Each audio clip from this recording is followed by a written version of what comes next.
So thank you guys for coming out tonight. So as we begin the talk, I want you to take a look at the women in this room. All right, so look around at their faces. I want you to internalize them as real people who are dreaming real dreams for their future, who have real emotions, who are your real peers. Now, once you've done that, I want you to consider this. According to the Rape, Abuse, and Incest National Network, otherwise known as RAINN, 1 in 6 American women will be sexually assaulted in their lifetimes. Now, on top of that, the Association of American Universities has said that 1 in 4 women will be sexually assaulted while pursuing their bachelor's degree. That's 1 in 4. So the odds of the women in this room being sexually assaulted at some point in their lifetimes is extremely high. Now, I don't say that to make any of us feel scared. I don't say that to make any of us feel guilty, but I do say that to help us realize that America does have a huge problem with sexual assault and rape. Lucy is one woman who experienced sexual violence while pursuing her bachelor's degree. In her 6th week of her freshman year of college, she was dancing at a college party, and at the end of the party, she went home with a student athlete. And when they got back to his dorm room, the student athlete wanted to have sex with her. And Lucy did not want that. Here's what she said. I remember knowing in my head, somehow you had to scream no or yell stop at least 3 times. And because I didn't do that, I thought, well, I can't say this is sexual assault. He was a student athlete, so I never officially reported it. And I knew if I did that it would just be an uphill fight.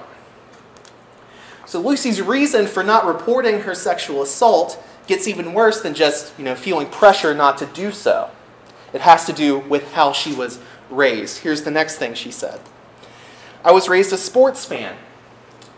I heard plenty of stories where athletes at the peak of their careers were being accused of rape, and then I saw the victims trashed in the press. I did not want that to be me. Jeanette has a similar story. When Jeanette was a sophomore in college, she was a top student at Florida State University, and she was also student body president. Everything seemed to be going in her favor until one night she received a call about bad news from family back home. So she was feeling stressed out, alone, isolated, so she turned to a male student peer for comfort. And the night started off pretty normal. Her male friend was offering her support, offering her comfort when she needed it most. But by the end of the night, he started making advances on her. He began to have sex with her, and Jeanette did not want that. Jeanette says, I didn't want that, but I didn't reject him at first because I felt uncomfortable saying something. He began to have sex with me, and when I realized what was happening, I said, no, I don't want to do this. He responded, it's already done, and continued. Now, instead of reaching out about what happened to her, Jeanette found other ways to vent her feelings because she did not want to be perceived as a victim. Instead of pursuing the authorities or pursuing an official college security route to pursue justice, really, instead of doing those things, she wrote a blog post to vent how she felt. After she published that post about what happened to her, her rapist texted her and insisted that he did not do anything wrong. Jeanette says that's when she fully realized what had happened to her. Now, these are only 2 stories of women who have faced sexual violence in America. There's plenty more other stories that I can name. I'm sure all of us are aware that Hollywood executive Harvey Weinstein has been accused of sexually assaulting over 40 different women throughout his career. And he's not the only celebrity to be accused either. Nearly a dozen women have come forward and accused Donald Trump, our very own president, of either sexual assault, attempted rape, or completed rape. And of course, let's not forget the leaked recording where President Trump said women will let you do anything if you're a celebrity. Here are his exact words. No, Nancy. I moved on her very heavily.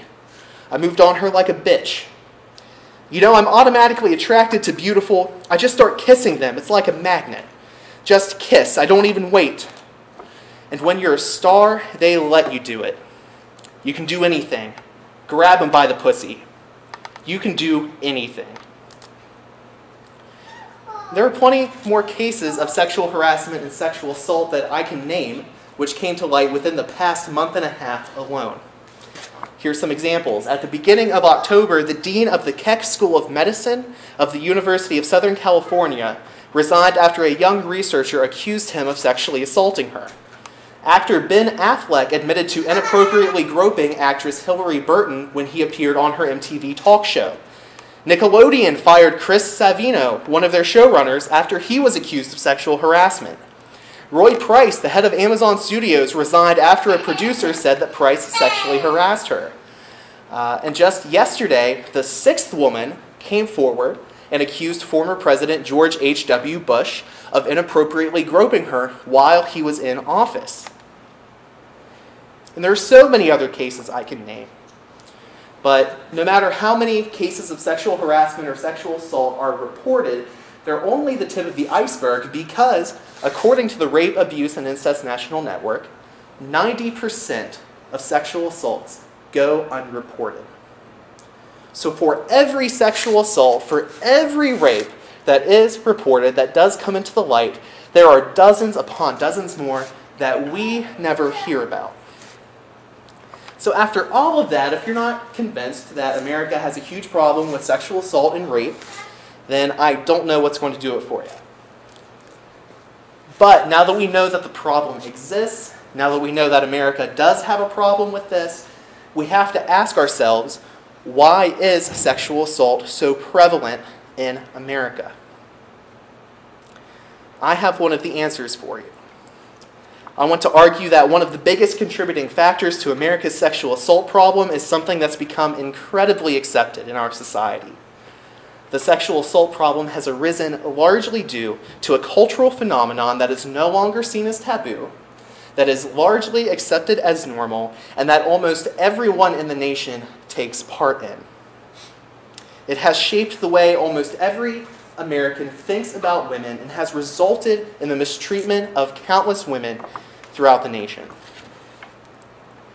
Pornography is a large reason America has a sexual assault problem. The porn industry, through its products and advertising, has pushed the narrative that women enjoy being abused during sex, and Americans are believing it. Let me explain what I mean. I mean that men who are the primary audience for pornography are receiving the message from pornography that women enjoy being treated a certain way during sex, so many men think that's how they should interact with their sexual partners, and thus become the propagators of rape and sexual assault. Now, I want you to take note of something. I am not talking about men who intentionally plan on hiding behind a bush and jumping out on a woman on the street and raping her. I am not talking about men who have malicious intent in mind. I'm talking about average men who have sex with seemingly consenting partners and mistreat them during the sexual act because they think they want to be treated violently. And they do that because they're watching porn, and because the overwhelming message from pornography is that women want to be mistreated while they're having sex. A group of professors from the University of Arkansas and the University of Massachusetts Amherst discovered that the majority of women are conveyed as enjoying violent sex in the year 2010 when they conducted an analysis of the most popular porn videos of the time. So these professors analyzed 50 of the most popular porn videos, which resulted in 304 scenes being examined. Now, out of all of these scenes that they analyzed, 88% of them contained physical violence and 49% of them contained verbal aggression. 94% of the victims in these videos were women, and 95% of them responded either neutrally or with pleasure to what was happening to them. So to put that another way, in pornography, women are getting beaten up during sex, and they're sending the message that they like it. Now, this fact is important for two reasons. First, the consumption of pornography is widespread throughout America. And second, what people consume directly forms their beliefs, attitudes, and actions. So we're going to take that one at a time. So first, the consumption of pornography is widespread throughout America. According to Jason King, a professor at St. Vincent's College in Latrobe, Pennsylvania, 77% of Americans watch porn on a regular basis. That's slightly over 3/4 of the American population who watch porn regularly. So the pervasiveness of pornography is not just confirmed by Jason King of St. Vincent's College. The pervasiveness of porn is also affirmed by Pornhub.com, which is the most popular porn website in the world. So every year, Pornhub does a year-end review where they release and analyze statistics about their website from the previous year. So the most recent year-end review happened at the beginning of 2017, and they were examining statistics from the year 2016. And those statistics are very revealing for the trend that pornography is having in our culture. So what we're going to do is we're going to look at Pornhub's worldwide statistics, and then we're going to narrow it down to America and see what Americans are doing with it. So in 2016, worldwide, people on Pornhub.com viewed nearly 92 billion videos. That's 12.5 videos for every person on Earth. That narrows down to 4.5 billion hours spent watching porn. That also narrows down to, to boil it down even further, that amounts to over 191 million days, to 27.3 million weeks, 500,000 years, 52,000 decades, and 5,000 centuries. So to put that in perspective, modern science estimates that our species, Homo sapiens, has existed on this earth for about 120,000 years. Or maybe about 200,000 years. It depends which source you read.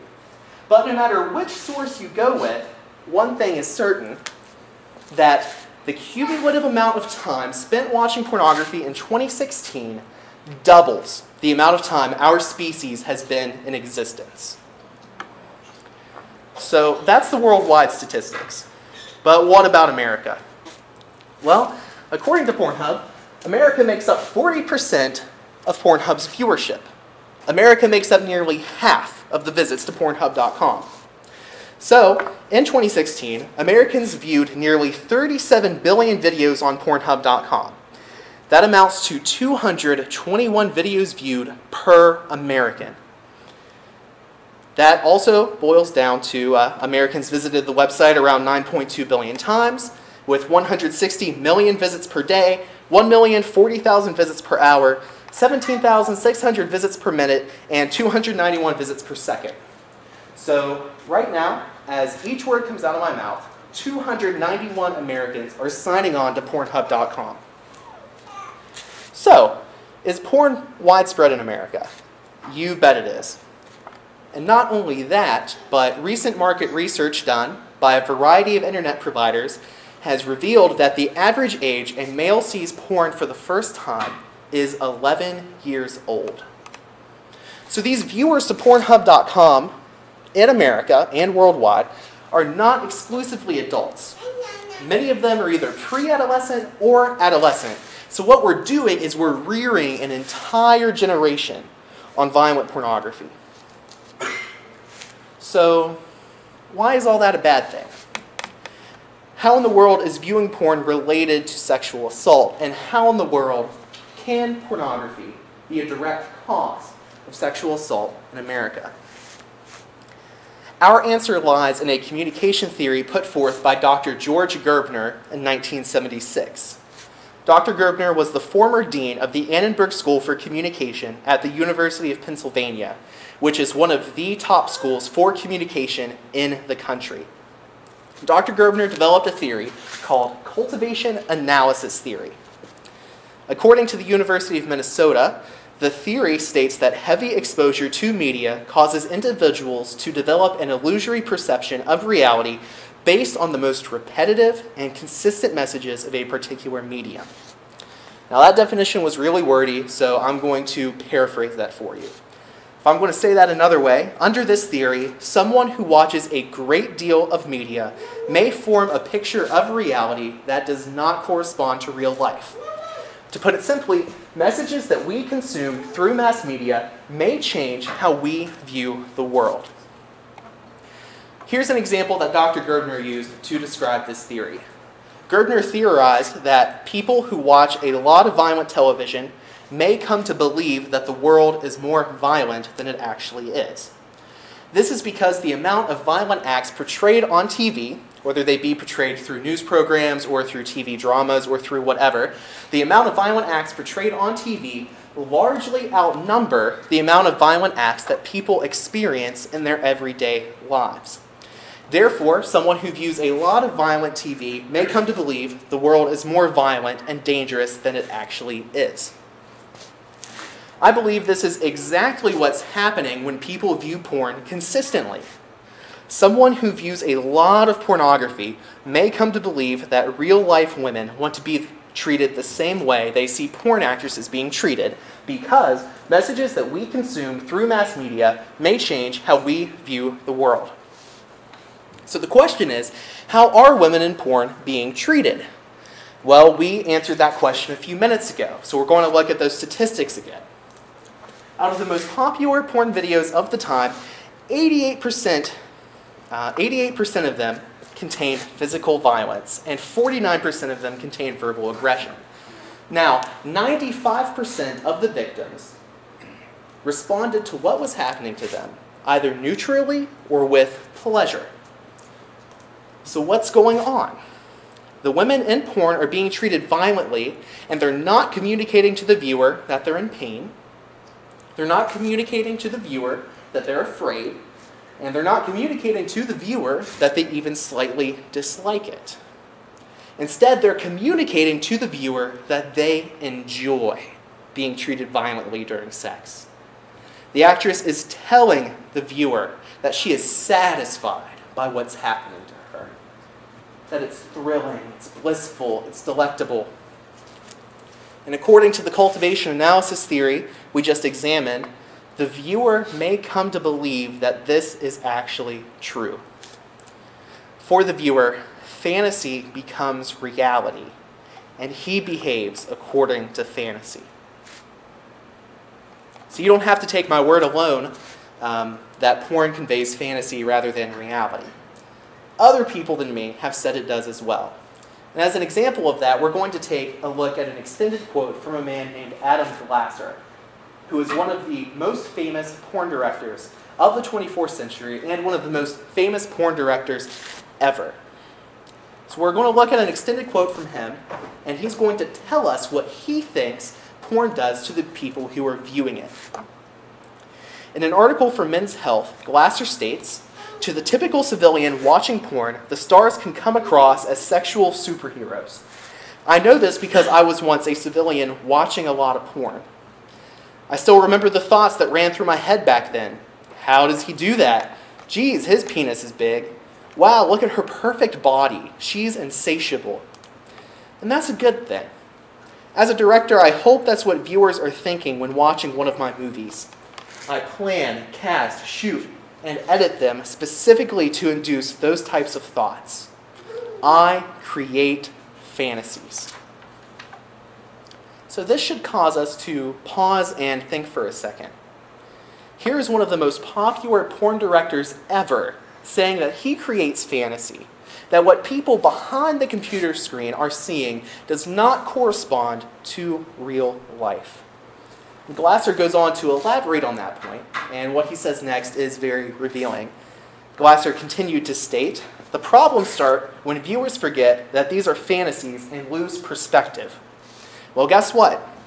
The porn you see on your computer or TV screens aren't an accurate reflection of what happens in real life.